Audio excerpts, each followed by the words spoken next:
6h30 du matin. Caroline a vite repris ses esprits. Elle est déjà très occupée à défendre son territoire. Et non, là, c'est réservé. Il faut se battre. C'est où votre place, là, mon frère? Là. Le petit sac, là, ça, c'est là. On va se garder ce petit carré pour nous. Bon, alors attendez, hop, mon petit carré. Attends. Attendez, pardon. Mon petit carré.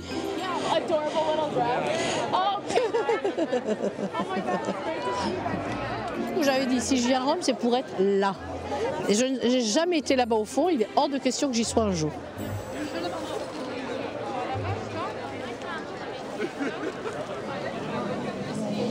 C'est le petit déjeuner. 6h38. Encore 4 heures. C'est un peu long quand même. Des centaines de pèlerins arrivent encore sur la place. Investissant le moindre petit espace libre, les gens sont les uns sur les autres. Caroline, elle, plaisante sur les joies de la promiscuité. Ah, Elisa, on va avoir le même problème. Oh non. Bon, on peut pas le crier. Il y a énormément de gens qui sont très mauvais des pieds. Et ça a été pareil là-bas pendant un certain... Et là, c'est pareil. Mais vous voyez, c'est dur hein, quand même. La foi, c'est dur. Hein. État du Vatican, au cœur de Rome. Le plus petit État du monde, mais aussi le plus secret. Nous sommes au QG de la sécurité du pape, dans le commissariat du Saint-Siège. On va charger notre matériel technique. Le commissaire Luca est le chef des gardes du corps du pape François. C'est sur lui que repose toute la sécurité du Saint-Siège.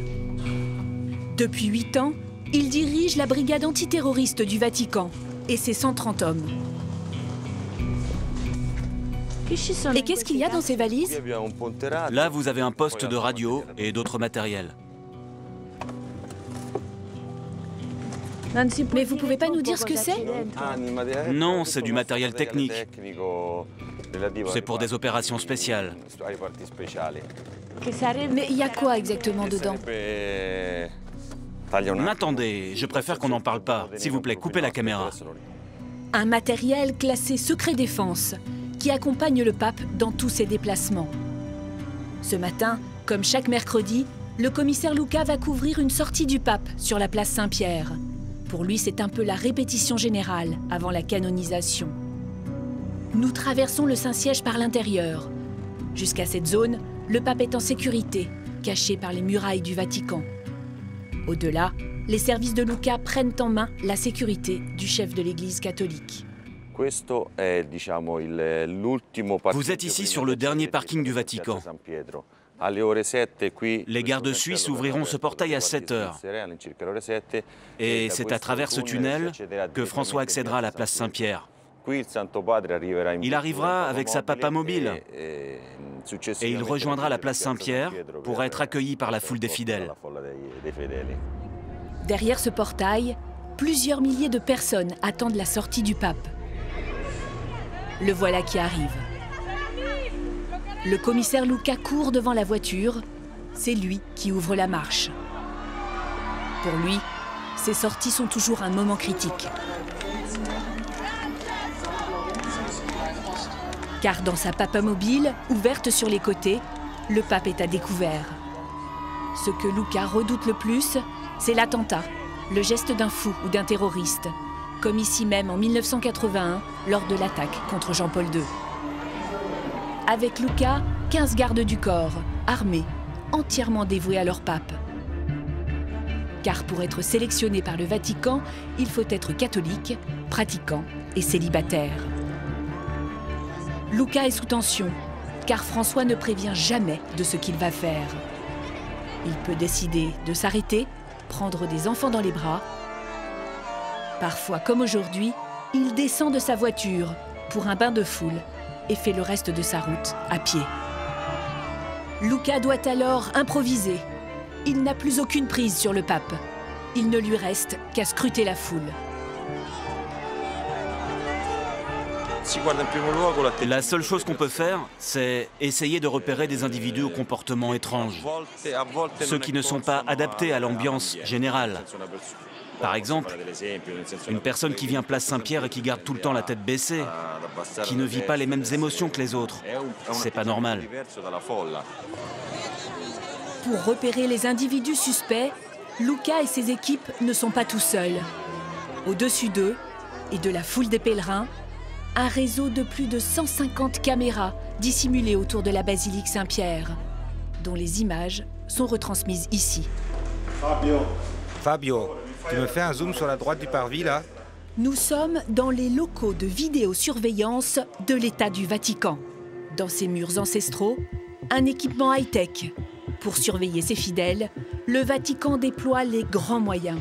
Chaque point rouge représente un lot de plusieurs caméras. Ça, ce sont des bénévoles avec un curé. Des caméras qui scrutent le comportement et le visage de chaque pèlerin. Elles peuvent même traquer les petits sacrilèges. On peut voir par exemple si quelqu'un garde une hostie en souvenir et la glisse discrètement dans sa poche au lieu de la manger. Bon, dans ce cas, on signale et c'est le bénévole à côté qui va intervenir.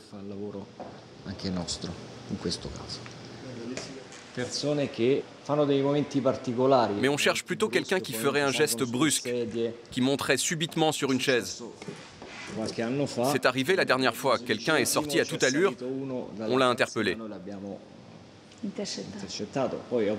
Bien sûr, on ne peut pas intervenir nous-mêmes, mais on envoie un message aux gardes du corps et on déclenche l'intervention.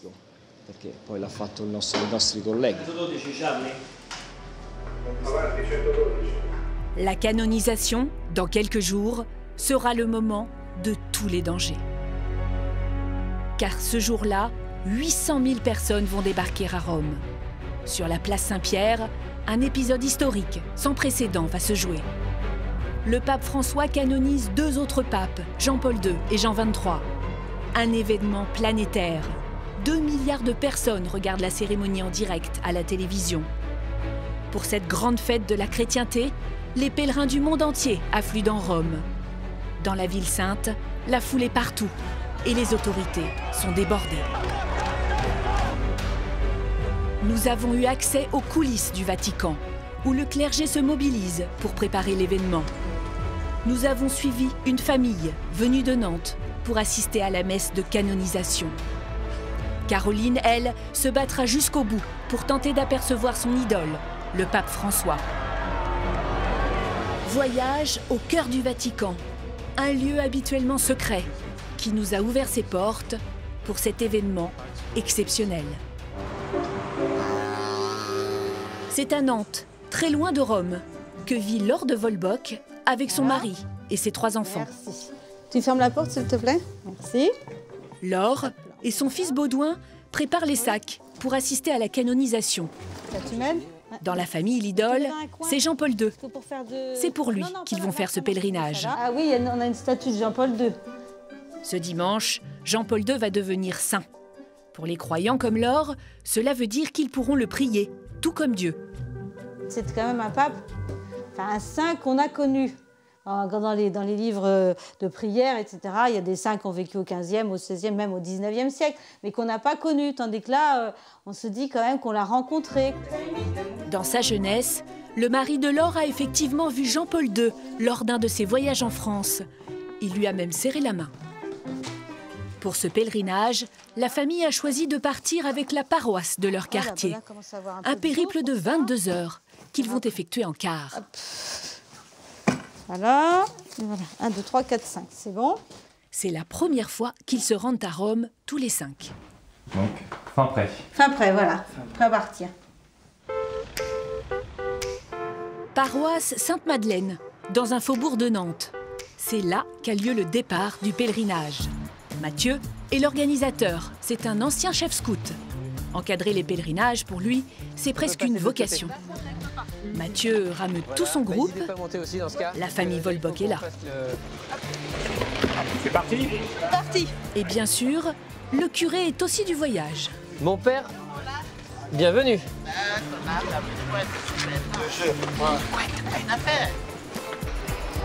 Et c'est parti pour une traversée de l'Europe de 2000 km.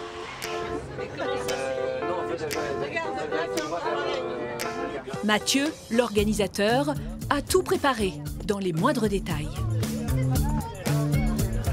On va vous distribuer des pochettes par personne, des pochettes du pèlerin, donc dans lesquelles vous avez 2 étiquettes pour vos bagages.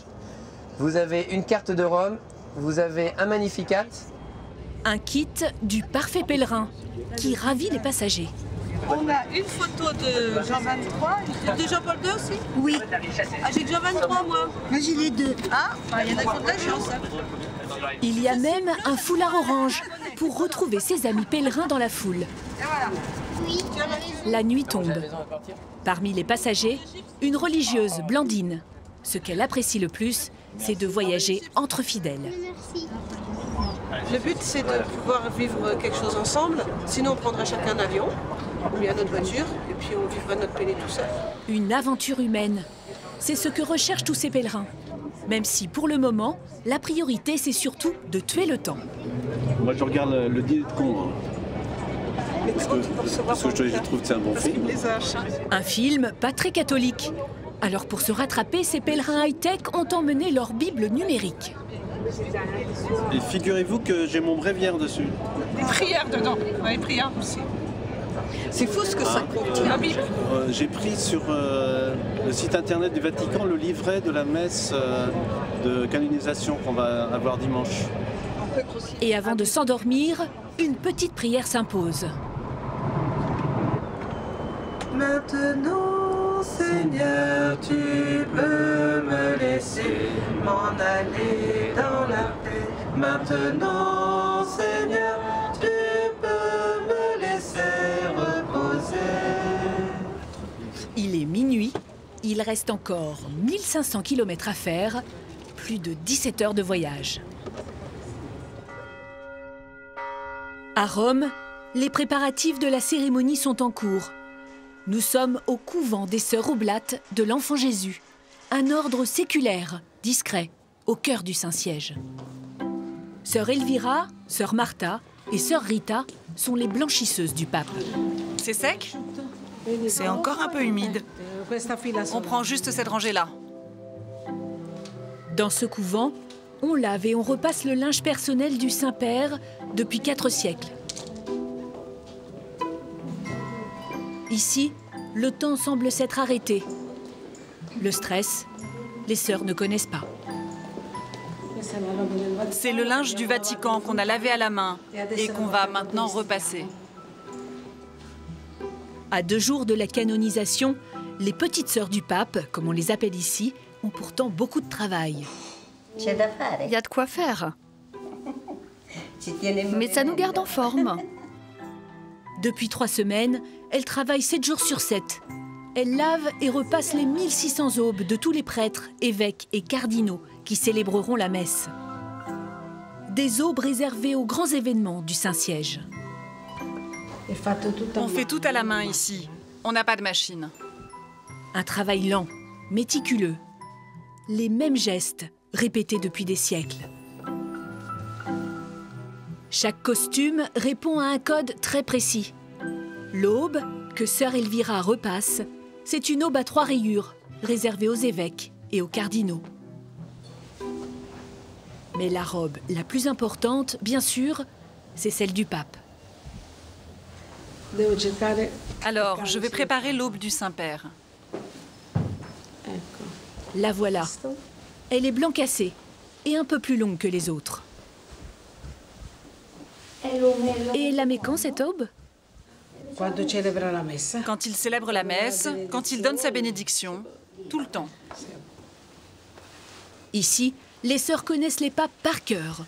Elles les appellent simplement par leur prénom. Cette aube, elle a servi aussi au pape précédent? Non, non, celle-ci a été faite spécialement pour François. Car François, lui, il est grand. Et Benoît, il est tout petit. Alors toute sa garde-robe est neuve. Elle a été réalisée juste après l'élection. C'est l'aube que le Saint-Père portera pour la canonisation. Alors les sœurs y prêtent une attention toute particulière. Évidemment, pas question de faire de faux plis. Rita, tu m'aides à faire les plis? Rita. Tire un peu, Rita. Tout doit être parfait. Il est attentif, le pape François, à ce qu'il porte? Non. Ce qu'on lui met sur le dos, il s'en fiche complètement. Tu comprends? Non, il n'aime pas les belles choses. Comme Benoît, par exemple. François est beaucoup plus modeste, simple. Même encore plus que Jean-Paul.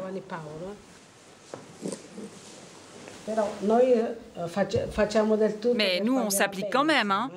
On lui donne toujours une chemise parfaite.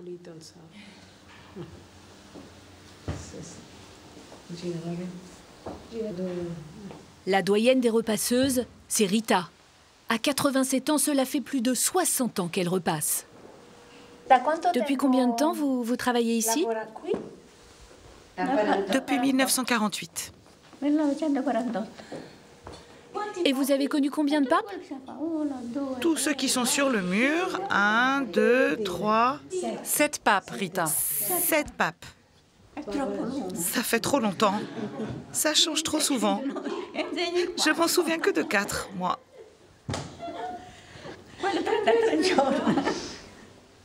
Quand les sœurs ont repassé 50 chemises, elles remplissent une caisse comme celle-ci. Maintenant, on range le linge qu'on a repassé là-dedans. La caisse partira à la sacristie de la basilique Saint-Pierre. Demain matin, à 7 h, tout devra être prêt pour habiller le pape et l'ensemble du clergé du Vatican.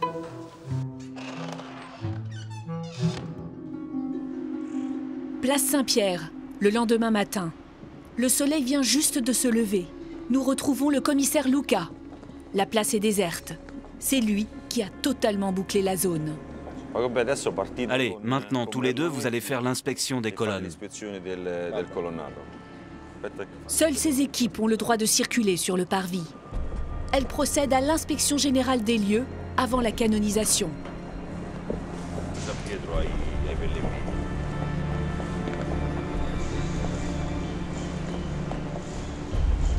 Alors comme ça, la place entière est à vous.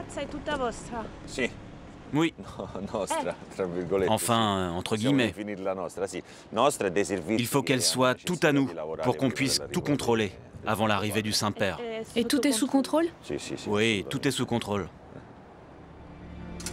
Pour éviter que des explosifs y soient placés, les hommes de la sécurité vident les boîtes aux lettres de la place, une par une.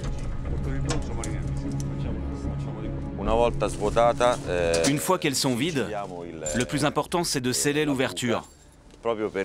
Parce que c'est juste par ici que passera la papamobile dans quelques heures. Un nettoyage en surface, centimètre par centimètre, qui, au même moment, se fait aussi dans les sous-sols du Vatican. Voilà, ce sont les clés de tous les portails au sous-sol. Là-dessous, il y a des kilomètres de souterrain, une véritable ville sous le Vatican. Et chacune de ces clés correspond à un portail.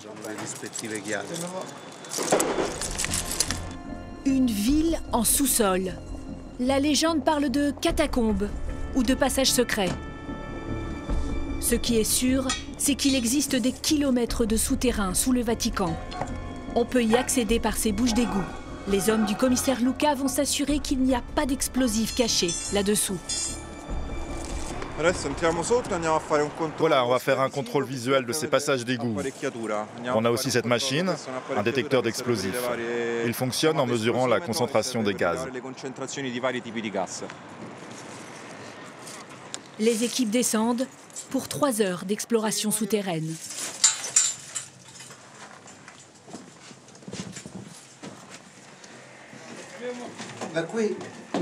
On va commencer l'inspection souterraine ici, on va traverser tout le Vatican et sortir directement place Saint-Pierre. Nous ne pourrons pas les suivre. Le Vatican veut garder son mystère. Ses sous-sols resteront son secret le mieux gardé.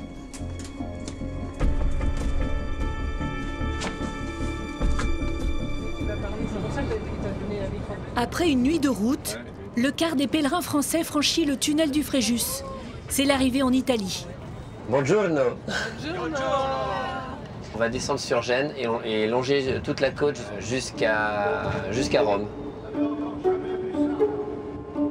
Malgré la fatigue, les pèlerins se motivent pour un événement un peu particulier. Le car s'arrête sur une aire d'autoroute. Les pèlerins ont décidé d'y célébrer la messe. Et pour ça, dans son sac, le père Jean-Baptiste a tout prévu. Il a emmené sa petite sacristie portative. Sœur Blandine l'assiste. Oui, t'as du vin qui s'est renversé dans ton... Bêtise. J'espère que les hosties ne sont pas mouillées. La messe, quand on est chrétien, on y va chaque jour, pas obligatoire, mais c'est conseillé. Et comme on est en pèlerinage, c'est encore plus conseillé. Prions le Seigneur. Dieu qui donne sans cesse la grâce pour augmenter le nombre de tes enfants. Joyeuse et vraie lumière, tu nous donnes la vie. Une communion dans le bruit des camions qui passent. Un moment insolite pour la famille Volbock. Cette messe sur un air d'autoroute, on s'en souviendra longtemps. C'est clair. C'est bien à l'image du nouveau pape d'ailleurs. Oui, c'est ça. Il peut surprendre, là aussi ça surprend. Voilà. Avant de repartir, le père Jean-Baptiste va même bénir la station-service. Merci. Merci beaucoup. Plus que quelques centaines de kilomètres. Prochaine et dernière étape, Rome. Basilique Saint-Pierre, samedi après-midi. Nous avons rendez-vous dans l'aile sud de l'immense église, à l'abri des regards, là où les touristes ne sont pas autorisés à passer. C'est ici qu'a été installé un vestiaire géant, caché derrière des paravents. Demain, à l'aube, viendront s'habiller les 150 cardinaux invités, l'élite du clergé.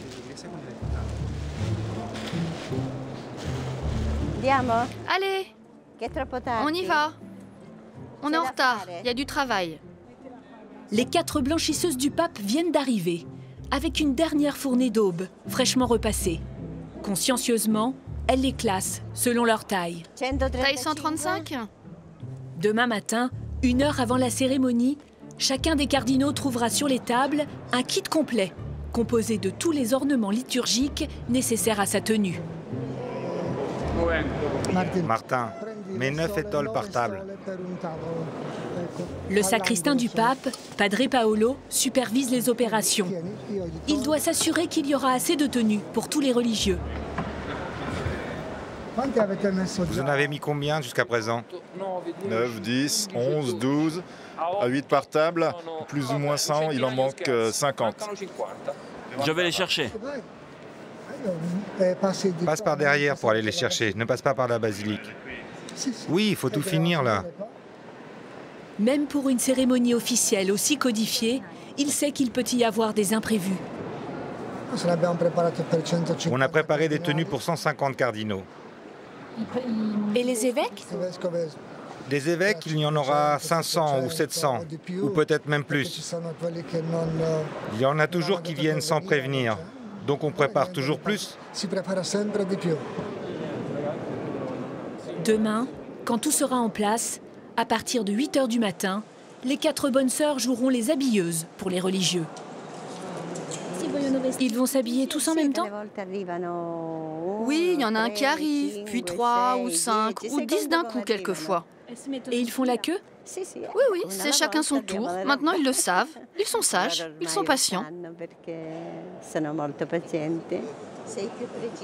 Demain est un grand jour pour sœur Adélaïde. Elle a habillé plusieurs papes. Jean-Paul II était son préféré. Je me souviendrai toujours de Jean-Paul II parce qu'il nous aimait beaucoup. Il plaisantait quand on était ensemble. J'ai encore des photos. Donc vous êtes heureuse qu'il soit déclaré saint demain? Très heureuse.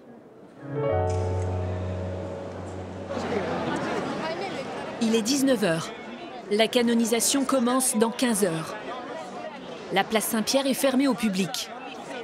La rue de la Conciliazione, juste en face, devrait elle aussi être totalement vide. Mais des centaines de milliers de pèlerins l'ont envahi et la police, débordée, n'arrive pas à les faire reculer. Ces fidèles espèrent être aux premières loges demain matin. Alors, ils n'ont aucune intention de quitter les lieux.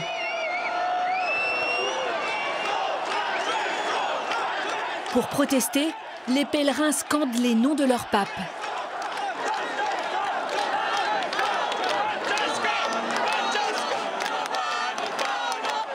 En première ligne, les plus acharnés.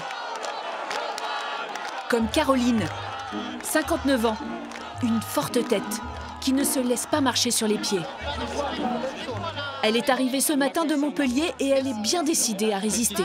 C'est qu'ils essayent de nous faire avancer, mais c'est impossible. Impossible. Vous voyez bien, tous les gens sont assis là et tout. Je pense qu'il faudrait qu'ils prennent conscience qu'on va passer la nuit ici. Ça serait beaucoup mieux. Vous comprenez quand je parle? Non, vous ne voulez pas comprendre? Ils n'arrivent pas à nous pousser. Ils vont passer la nuit avec nous ici. Hein? Oui, il comprend. Ah, peut-être, vous avez vu, vous comprenez. Hein, vous êtes d'accord. Hein, vous êtes d'accord qu'on ne peut pas nous mettre dehors, c'est impossible. Parce qu'on a vraiment envie d'être là demain matin, c'est tout. Donc, c'est un jeu, on fait passer le temps. 20 h, les policiers renoncent à repousser la foule et installent des barrières. Les pèlerins ont remporté la bataille.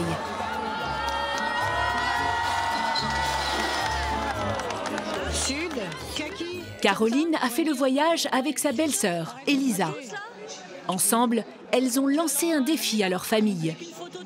Être aux premières loges pour voir le pape François.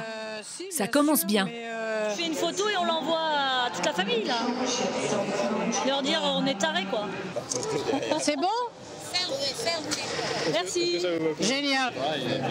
Voilà. Ah, super. Les deux belles-sœurs s'apprêtent à passer une nuit blanche. Alors, pour tenir le siège, elles sont équipées. Voilà.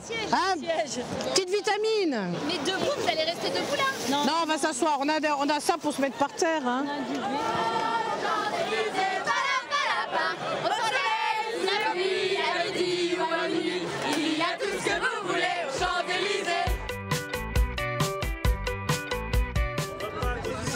Après 24 heures de car, nos pèlerins nantais viennent juste d'arriver dans la capitale italienne.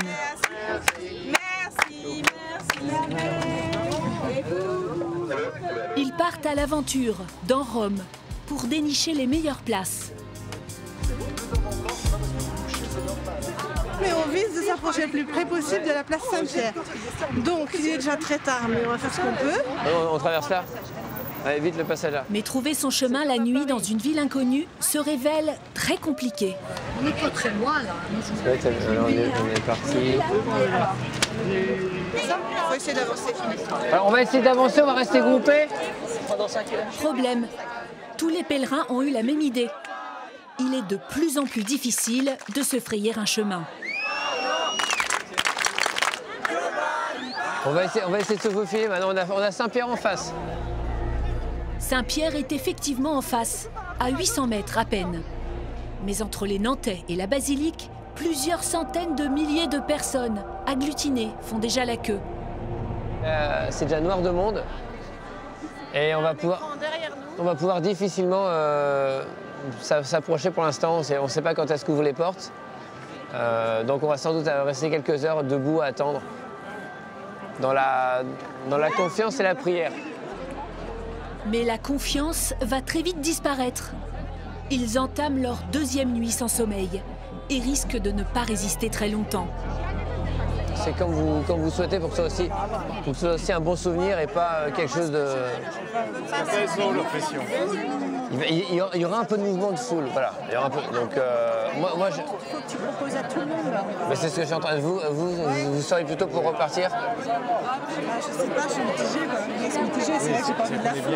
C'est comme ça permet d'avoir deux possibilités différentes. Voilà, donc très bien. Finalement, le groupe renonce. Mathieu va devoir se contenter d'une cérémonie sur écran géant. Il décide de se replier devant l'ambassade de France, à 2 km de la place Saint-Pierre, où une retransmission en français est prévue dans quelques heures. Après 24 heures de car et nuit dans le car, voilà, on va pouvoir enfin profiter et se reposer. Tout ça pour ça.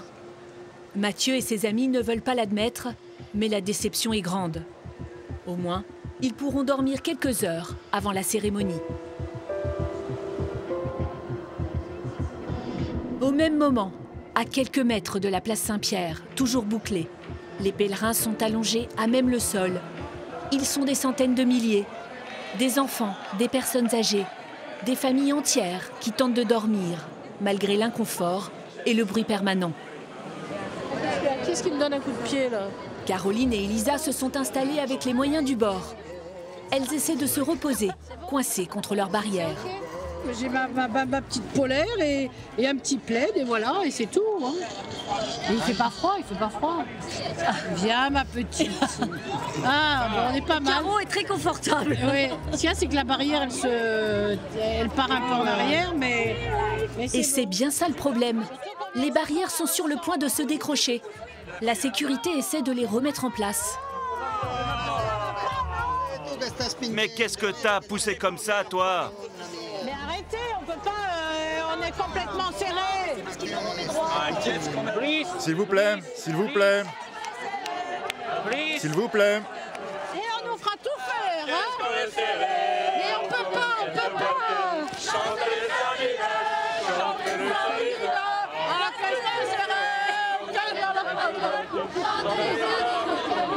Qu'est-ce qu'ils ont à nous pousser? On va pas être debout toute la nuit, vous rigolez, vous? Mais monsieur, il faut bien que l'on s'assoie, on va pas être debout toute la nuit. Vous parlez anglais? Non mais moi pas du tout. Bon, eh ben on va souffrir en très grand silence. 4h50 du matin. Les autorités annoncent qu'elles vont bientôt ouvrir l'accès à la place Saint-Pierre. Caroline et les autres pèlerins sont tous réveillés, prêts à l'attaque. Enfin, c'est un peu dur, hein, c'est un peu dur. Je ne recommencerai pas l'expérience tous les 6 mois. Une fois tous les 10 ans, ça suffit. Tous ont le même objectif, décrocher la meilleure place, au plus près du pape. Les hommes de la sécurité forment une chaîne humaine pour essayer de contenir la foule. Caroline, elle, est toujours en première ligne.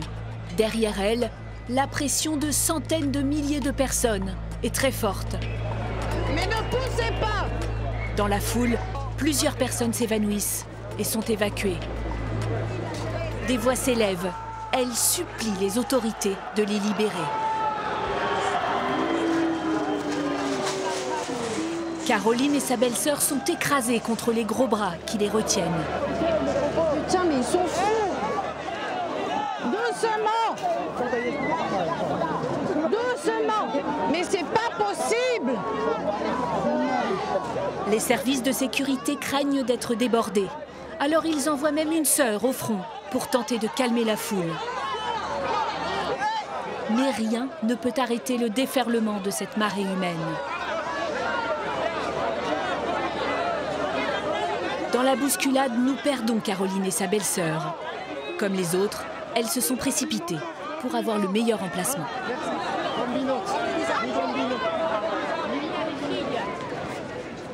6h30 du matin, Caroline a vite repris ses esprits. Elle est déjà très occupée à défendre son territoire. Et non, là, c'est réservé. Il faut se battre. C'est où votre place, la montagne? Là. Le petit sac, là, ça, c'est là. On va se garder ce petit carré pour nous. Bon, alors attendez, hop, mon petit carré. Attends. Attendez, pardon. Mon petit carré.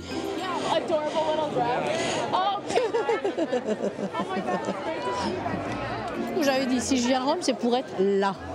Et je n'ai jamais été là-bas au fond, il est hors de question que j'y sois un jour.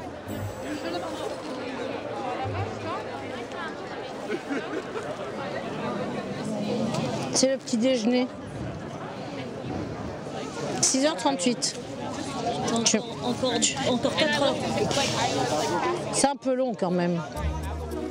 Des centaines de pèlerins arrivent encore sur la place, investissant le moindre petit espace libre. Les gens sont les uns sur les autres. Caroline, elle, plaisante sur les joies de la promiscuité. Ah, Elisa, on va avoir le même problème. Oh non. On peut pas le crier. Il y a énormément de gens qui sont très mauvais des pieds. Et ça a été pareil là-bas pendant un certain... Et là, c'est pareil. Mais vous voyez, c'est dur hein, quand même. La foi, c'est dur. Hein.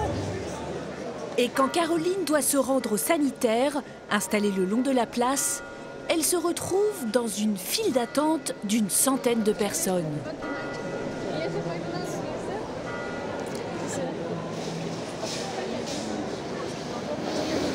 J'ai l'impression que c'est long. Hein.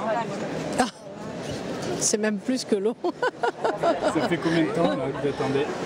Je sais pas, une demi-heure. C'est décourageant. Bilan de l'expédition toilette, 1h30 de perdu. On voulait pas me laisser rentrer, c'est de la folie.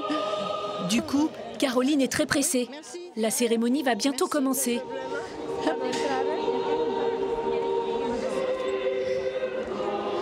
J'ai écrasé quelqu'un. Oh pardon, excusez-moi. Pour retrouver sa place, c'est un vrai parcours du combattant. Je vais enjamber là. Alors je passe, pardon. Quoi? Non, mais mes affaires sont là-bas, je ne vais pas les laisser. Hein? Pardon. Après avoir joué des coudes pendant 25 minutes, elle arrivera finalement juste à temps pour le début de la messe. Un petit passage là. On avance, on recule. Excusez-moi, mais mes affaires sont là-bas. Oups. Oups. Voilà. Allez. Pardon. Hop, Elisa. C'est dur. Hop, et voilà. Et bon, voilà. 10 heures. La cérémonie commence. 800 000 personnes sont amassées place Saint-Pierre et Via della Conciliazione. Caroline réalise l'immensité de la foule en découvrant la retransmission de l'événement sur les écrans géants. Regardez, on n'est pas les seuls. C'est plein jusqu'au bout. Et voilà le moment attendu par tous. Précédé des membres du clergé, le pape François sort de la basilique Saint-Pierre. Il arrive. Le pape arrive. Alors on le voit, on l'aperçoit là-bas. Regardez. Les deux papes qui se disent bonjour, c'est beau.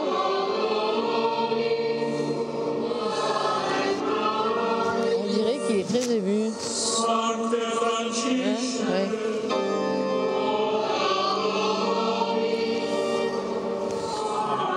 On s'est donné beaucoup de mal pour y être, mais ça y est, on y est. Et maintenant on vit ce moment, c'est quand même assez intense. Et puis, la foule retient son souffle. En latin, le pape François prononce la formule solennelle de la canonisation.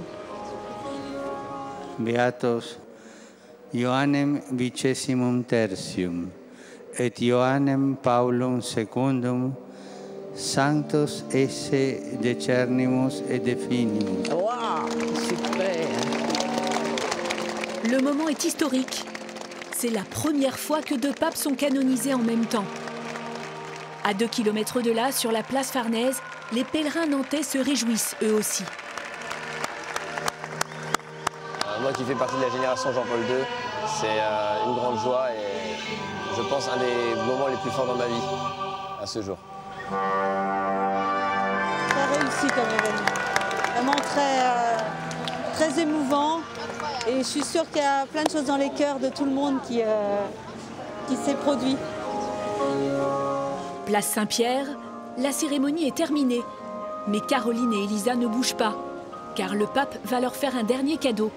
Un tour en papamobile. Elisa, on va attendre qu'il passe, hein? Tout le monde espère. Faut le voir le plus près possible. Par où il passe, là, Elisa? Est-ce que tu vois? Ah, là. Il passe au milieu des fleurs. C'est le petit moment de folie, ça. La petite détente. Il arrive là, regarde. Là, juste là devant, là. Hélas pour Caroline, impossible de voir le pape. Mais je suis trop petite. Mais elle crie quand même avec les autres.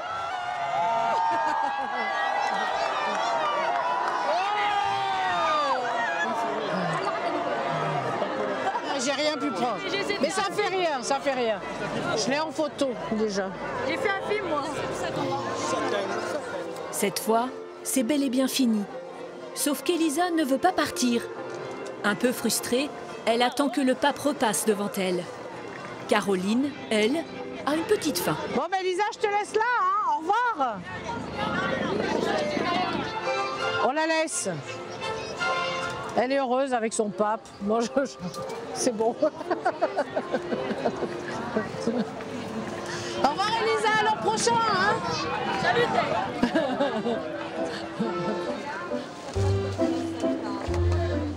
La place Saint-Pierre va se vider, très lentement.